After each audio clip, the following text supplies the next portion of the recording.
Hi dear student, कैसे हो आप सब। डियर स्टूडेंट, आज हम उस वैकेंसीज की बात करेंगे जो airport authority of India cargo logistic and allied service company limited की तरफ से आए है। जो सभी आपके डाउट है, जॉब कैसी है, करनी चाहिए या नहीं करनी चाहिए, वैकेंसीज कैसी है, 3 साल के बाद क्या होगा, कॉन्ट्रैक्ट कितने साल के होगा, ट्रेनिंग कैसे होगी, सभी चीज़ों के बारे में डिस्कस किया जाएगा। इवन मैंने एयरपोर्ट अथॉरिटी ऑफ इंडिया जो क्लास में ये वैकेंसी आई है, इसके बारे में मैंने पहले भी बहुत सारी वीडियो बनाई है, स्टूडेंट को गाइड करता हूँ। तो आज की वीडियो प्रॉपर ये जो न्यू वैकेंसीज आई है, सिक्योरिटी स्किलर की जो वैकेंसीज आई है, जिसमें फ्रेशर स्टूडेंट की 906 वैकेंसीज आई है, इसके बारे में डिस्कस किया जाएगा। ठीक है, वैकेंसीज का फॉर्म सबसे पहले आप 17/11/2023 से लेके 8/12/2023 तक फॉर्म भर सकते हैं। ठीक है, ऑलमोस्ट 20-22 दिन का टाइम आपको मिला है, ये आपको भरना है। ठीक है, आपका यहाँ पे ज्वाइनिंग के बाद आपका 3 साल का कॉन्ट्रैक्ट किया जाएगा। कॉन्ट्रैक्ट के बारे में जब इसका पॉइंट आएगा हम इसको बारे में बात करेंगे। अभी हम स्टार्ट करते हैं वैकेंसीज। ये जो वैकेंसीज है पैन इंडिया में ये वैकेंसीज आई है, यानी इंडिया के ऑलमोस्ट एयरपोर्ट पर जहाँ पर कंपनी अभी वर्क कर रही है वहाँ पे ये वैकेंसीज आई है। लेकिन कुछ जगह ऐसा रहता है कि वहाँ पे रिक्वायरमेंट नहीं रहती, लेकिन वहाँ पे आप किसी भी स्टूडेंट से बात करके अपना इंटरनल ट्रांसफ़र ले सकते हो। बहुत सारी रिक्वायरमेंट्स है, वो सब आप कर सकते हो। ट्रांसफ़र भी आप ले सकते हो, कोई बड़ी बात नहीं है। कोई यहाँ पे ऐसी कोई गवर्नमेंट जॉब नहीं है आपकी कि यहाँ पे जो है आपका ट्रांसफ़र नहीं होगा। और बहुत सारे स्टूडेंट का डाउट है कि ये जॉब हमारी गवर्नमेंट है प्राइवेट है। गाइज, जब आप अप्लाई करो तो इसका पूरा नाम पढ़ो। पूरा नाम कंपनी का है airport authority of India cargo logistic and allied service, इसका मतलब है। और उसके नीचे भी लिखा हुआ है, आपको समझा गया है कि 100% subsidy job airport authority of India. Proper government नहीं है, लेकिन ये उसकी सब्सिडरी है, यानी पार्ट है, बॉडी है। तो यहाँ पे गवर्नमेंट नहीं बोल सकते। गवर्नमेंट होती तो कॉन्ट्रैक्ट आपसे क्यों साइन कराती। ठीक है, क्लियरली कॉन्ट्रैक्ट लिखा।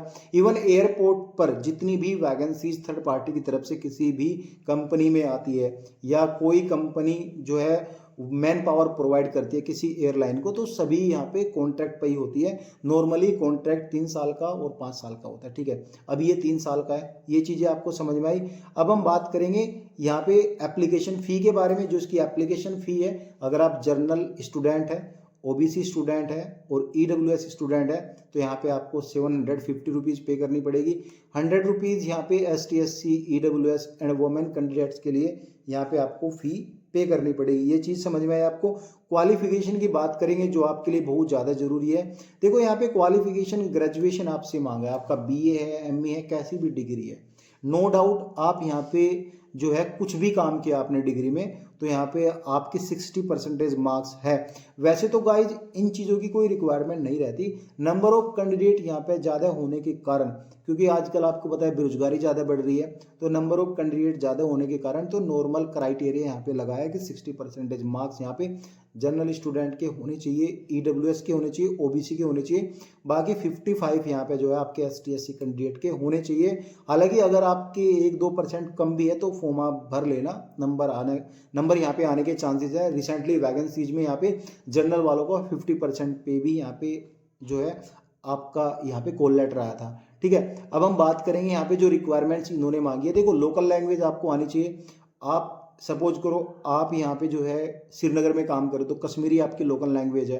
ठीक है, पंजाब में काम करो तो पंजाबी लोकल लैंग्वेज है। गुजरात में काम करो तो गुजरात की साइड जो भी लोकल लैंग्वेज है वो आनी चाहिए। और हिंदी और इंग्लिश आपकी मस्ट है। देखो, कस्टमर के साथ आपका इंटरेक्ट नहीं होता है। आपको यहाँ पे जो काम देखना है वो कार्गो हैंडलिंग का काम देखना है। बाकी काम के बारे में भी हम डिस्कस करेंगे। ठीक है, एज लिमिट की बात करेंगे। यहाँ पे कम से कम आपकी ये 27 साल होनी चाहिए, इससे ज़्यादा नहीं होनी चाहिए। एज आपकी 1/11/2023 से काउंट की जाएगी, यानी 1/11/2023 जो यहाँ पे टाइम, ये जो डेट दी है, इससे आप काउंट करना। आपकी ये जो है 27 साल से ऊपर नहीं होनी चाहिए। ठीक है, जॉब प्रोफाइल के बारे में बात करेंगे। यहाँ पे जो कैंडिडेट सेलेक्टेड होंगे, देखो आप कभी मेट्रो स्टेशन गए होंगे तो रेलवे स्टेशन गए होंगे, जो आपने मशीन देखी होगी, ठीक है, उसको बोलते हैं स्क्रीनिंग मशीन। हालांकि प्रॉपर नाम तो मुझे नाम नहीं पता क्योंकि मैं इस फील्ड का नहीं हूँ। तो उसमें जब आप अपना बैग डालते हो तो मशीन के इस तरफ से बैग डालते हो तो उस तरफ बैग निकलता है, तो वो बैग पूरा स्कैन होकर निकलता है। और जो वहाँ पे चेक करने वाला जो भी वहाँ पे बैठा रहता है, यानी CISF वाले बैठे रहते हैं या किसी भी लोकल पुलिस वाला, कोई अधिकारी या फिर कोई कांस्टेबल वहाँ पे बैठा रहता है, तो उनके पास एक प्रॉपर स्क्रीनिंग का सर्टिफिकेट होता है, जो कि BCS bureau of civil aviation security द्वारा, ये एक गवर्नमेंट का होता है, वो प्रोवाइड करती है। उसके बिना आप कहीं पर भी स्क्रीनिंग नहीं कर सकते। कोई भी ऐसी लोकल अथॉरिटी नहीं है जिससे आप सर्टिफिकेट लेके अपनी स्क्रीनिंग कर सकते हो। एयरपोर्ट पे काम करने के लिए आपको सबसे पहले BCS का अप्रूवल लेना होगा। अगर आपके पास स्क्रीनर का सर्टिफिकेट है, जब भी आप स्क्रीनर का काम कर सकते हो, अदरवाइज कोई काम आप स्कैनर से रिलेटेड आप काम नहीं कर सकते, ठीक है। कार्गो आपको स्कैन करना है, जैसे कि एयरक्राफ्ट में कार्गो जो है आपका जाता है, तो वो कार्गो स्कैन होके जाता है, क्योंकि कहीं ना कहीं लगता है कोई उसमें कोई गन मटेरियल तो नहीं है, कोई बम ब्लास्ट वाला सीन तो नहीं है, कुछ ऐसे मटेरियल तो नहीं है जो एयरक्राफ्ट को यहाँ पे जो है लॉस पहुंचा सकते हैं, जिससे कि जान मान हानि का खतरा हो सकता है। यानी सिक्योरिटी पर्पज से आप ये सब देख सकते हो। इनलाइन होल्ड और बैगेज टेक्निकल एरिया, यानी इसमें लिखा है कि जो बैगेज एरिया, यानी जो पैसेंजर के बैगेज जाते हैं एयरक्राफ्ट के अंदर, तो वो भी प्रॉपर स्कैन होकर जाते हैं। कोई भी लिक्विड मटेरियल तो नहीं है कि एयरक्राफ्ट की बॉडी को वो इफेक्ट कर सकता है, कुछ भी ऐसी चीज़ जिससे कि एयरक्राफ्ट एंड इवन पैसेंजर को प्रॉब्लम हो सकती है, ठीक है। ये जो आपको काम करना है, ये आपको एयरपोर्ट या फिर कार्गो कॉम्प्लेक्स में, देखो जैसे एक कंपनी है, मैं इसकी बात कर रहा हूँ, AI cargo logistic allied service की इसकी बात कर रहा हूँ, तो इसके कार्गो कॉम्प्लेक्स भी है, यानी एयरपोर्ट से कुछ दूरी पर ही, यानी साथ साथ इनके कार्गो कॉम्प्लेक्स हैं। तो अगर आपको कार्गो में काम करना है, तो कार्गो के जो काम रहेगा वो इनके कार्गो कॉम्प्लेक्स में काम करना है। अगर आपको एयरलाइन के बैगेज ही आपको स्कैन करने हैं, तो ये कार्गो लॉजिस्टिक सर्विस नहीं कराती, क्योंकि वो एयरलाइन के खुद ही स्क्रीनर सर्टिफाइड एम्प्लॉय रहते हैं जो काम कराते हैं, ठीक है। सिलेक्शन प्रोसीजर की बात करेंगे, देखो सिलेक्शन प्रोसीजर कोई खास नहीं होता है, नहीं आपको कोई एग्जाम देना है, नहीं आपको कुछ करना है, ठीक है। इसमें जब टाइम आएगा, इसका मतलब इसका टॉपिक आएगा, वो भी आपको बताऊंगा। ऑनलाइन अप्लाई करने के लिए आपको जो है इसका नोटिफिकेशन फॉलो करना है, स्टेप वाइज स्टेप आपको सर्टिफिकेट कैसे अटैच करने हैं, कितने KB, कितने GB, कितने MB में डेटा आपका होना चाहिए, आपका फोटो साइज क्या होना चाहिए, आपकी सिग्नेचर क्या होनी चाहिए, वो सब नोटिफिकेशन मिलेगा। लेकिन यहाँ आपसे कुछ चीज़ें यहाँ पे रिक्वायरमेंट्स है। पहली रिक्वायरमेंट्स है, आपको कलर ब्लाइंडनेस नहीं होना चाहिए, क्योंकि आपका आइज़ का और ईयर का तो एग्ज़ाम आपका जो है यहाँ पे आपका मेडिकल होगा, वो तो होगा, ठीक है। और एक्सरे पर्पज़ कि अगर हम देखें कि एक्सरे रिलेटेड से जो भी मेडिकल है वो आपका यहाँ पे होगा, ठीक है। आपकी जो है यहाँ पे good oral and written communication skill भी आपकी है, तो मतलब रिक्वायरमेंट्स ही रहती है अगर आप एयरलाइन में काम करते हो। तो good physical strength and ability, देखो कुछ ऐसा होता है कि आप काम कर रहे हो, कुछ इतना भारी बैगेज है, हो सकता है कि लोडर पे वो जो है स्क्रीनिंग मशीन में नहीं रखा जा रहा, तो वो भी आपको वहाँ पे रखना पड़ सकता है। बहुत सारी चीज़ यहाँ पे होती है। देखो आपको नहीं पता इन सब चीज़ों के बारे में, लेकिन मेरी नेक्स्ट वीडियो आएगी, उसमें बिल्कुल डिटेल्ड में आपको समझाऊंगा क्या क्या काम होता है, क्या क्या नहीं होता है। इंडियन सिटीजन होना जरूरी है अप्लाई करने के लिए। यहाँ पे टेन्योर के बारे में बात करेंगे, देखो 3 साल का आपका क्लियर लिखा है, 3 साल का आपका कॉन्ट्रैक्ट होगा, FTC होगा, फिक्स टर्म कॉन्ट्रैक्ट आपका लिया जाएगा। लेकिन यहाँ पे लिखा है फर्दर एक्सटेंडेबल है, अगर आपकी परफॉर्मेंस और उनको ज़रूरत है तो एक्सटेंड किया जाएगा। इन केस में यहाँ पे एक्सटेंड ही होता है, मतलब एयरपोर्ट पर जितना का भी कॉन्ट्रैक्ट रहता है सबका यहाँ पे एक्सटेंड होता है। लेकिन यहाँ पे एक और पॉइंट दिया है कि 1 साल तक आपका प्रोविजनल रहेगा, उसमें कुछ सैलरी पॉइंट ऑफ व्यू भी अलग है, वो सब बात करेंगे यहाँ पे। एज लिमिट के बारे में बात करेंगे, 1/11/2023 से आपकी एज काउंट होगी, लेकिन ST/SC को 5 साल की छूट, OBC को यहाँ पे 3 साल की छूट दी जाएगी, ठीक है। ये सब देख लेना।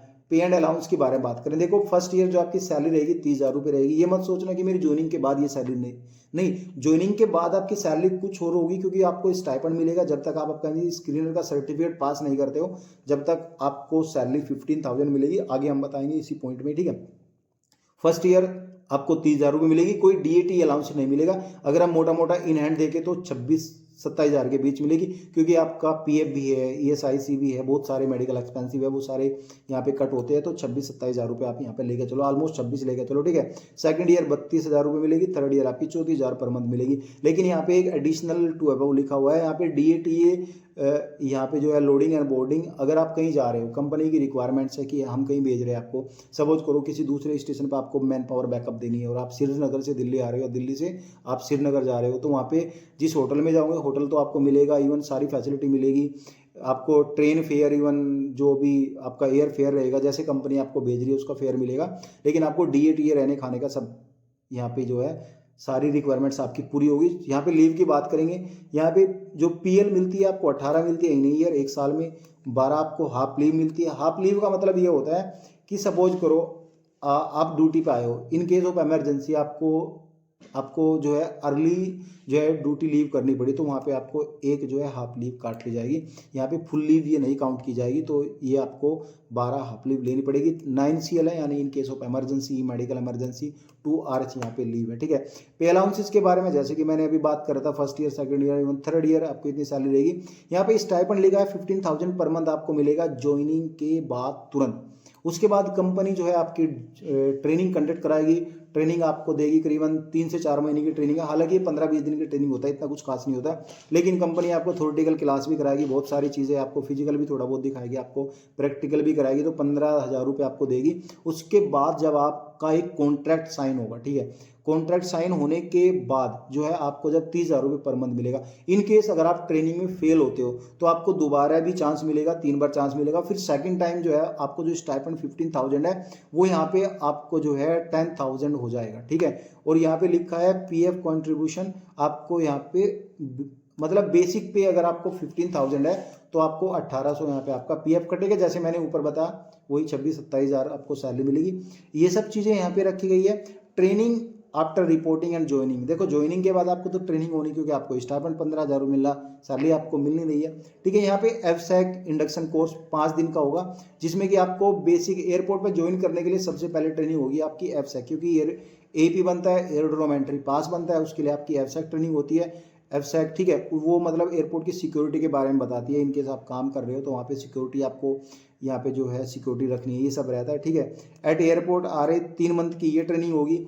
ये ट्रेनिंग खास कुछ होती नहीं है, देखो सीधा सीधा बताऊं, बट इन्होंने 3 मंथ रखे हैं तो ठीक है, रखे हैं, वो ये जाने क्या कराएंगे क्या नहीं कराएंगे। FSAC बेसिक कोर्स फिर 14 डेज का, 5 दिन का कोर्स करा। वैसे ये सब चीज़ें रिक्वायरमेंट है नहीं, सबसे पहले अगर आप एयरलाइन में ज्वाइन करते हो तो 14 डेज का ही कोर्स होता है, विद इन 15-20 दिन में सारा काम यहाँ पे हो जाता है। लेकिन इनका एक शेड्यूल है, वो अपने शेड्यूल के अकॉर्डिंग, क्योंकि आप एज ए यहाँ पे फ्रेशर जा रहे हो तो आपको ये सब चीज़ें नहीं पता है कैसे करना कैसे नहीं करना, वो सब चीज़ कराएगी।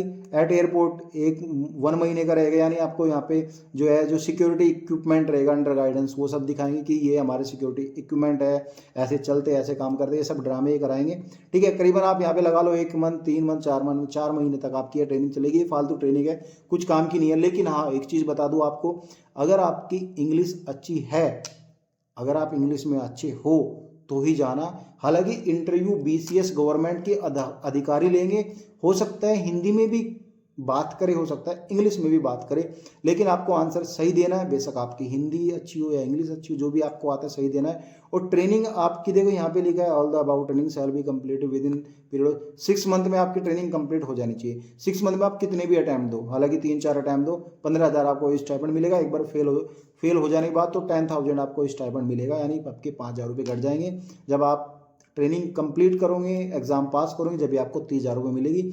ये सारी चीज़ है, ऑनलाइन मोड से आपको फॉर्म भरना है, ज़्यादा कुछ खास नहीं है। लेकिन यहाँ पे एक चीज़ हो रखी है इन्होंने, यहाँ पे after selection candidate to provide security bond आपको 1.5 लाख का प्रोवाइड करना पड़ेगा। ये सिक्योरिटी बॉन्ड आपको 1.5 लाख का इसलिए प्रोवाइड करना है, यानी 100 रुपीज़ की स्टैम्प पेपर पे, यानी कोर्ट का जो स्टैम्प पेपर होता है, ठीक है, नोटरी वोटरी लगा के जो वकील करता है, ये सब 1.5 लाख रुपए का एक बॉन्ड प्रोवाइड करना पड़ेगा आपको। कैश नहीं देना है 1.5 लाख रुपए, एक बॉन्ड देना। हो सकता है आपको यहाँ पे कैंसिल चेक देना पड़ा, तो एक बॉन्ड लिखवाना है कि मैं ये अगर 3 साल से पहले, मतलब ट्रेनिंग पास होने के बाद अगर आप 3 साल तक मतलब 3 साल के अंदर छोड़ेंगे तो 1.5 लाख रुपए आपके जो है वो जो है यहाँ पे ये आपके रख लेंगे, आपसे ले लेंगे। और अगर आप 3 साल के बाद छोड़ोगे तो आपको कोई 1.5 लाख रुपए यहाँ पे नहीं देना है, फिर आपका ये कॉन्ट्रैक्ट रिन्यू होता रहेगा। फिर 1.5 लाख की कोई डिमांड कुछ नहीं रहने वाला, इसका मैटर ही खत्म हो जाएगा।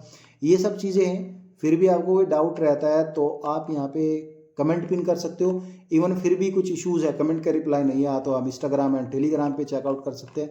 Thank you guys, bye bye.